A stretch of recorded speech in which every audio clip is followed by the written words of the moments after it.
بیادر تو چی میکنی؟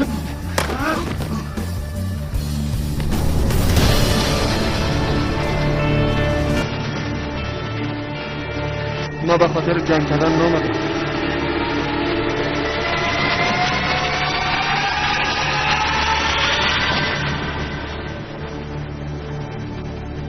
تو که هست پس نقابت بکش. مرا ببخش. حال نه. در این صورت پس تو هم مرا ببخش.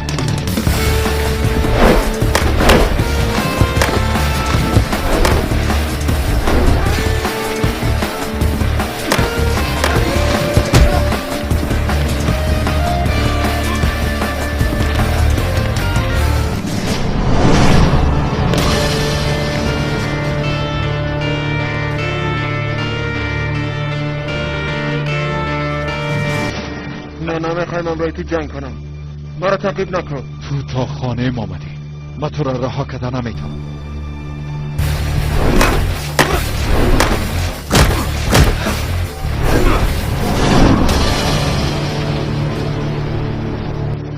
همیشه همه قسم میجنگی.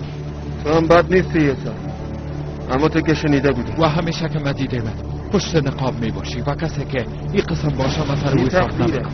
امره نقابه که بکشم هیچ کس به حقیقتا باور نمیکنه. ببخشی بیادر، ما بازمون نقابه گرفتم ایجا.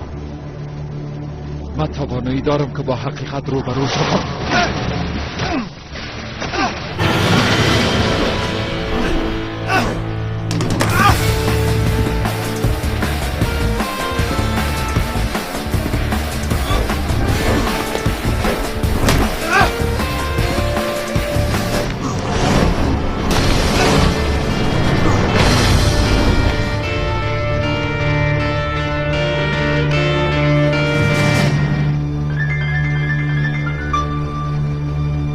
جواب بده دیگه، حتما مهمه.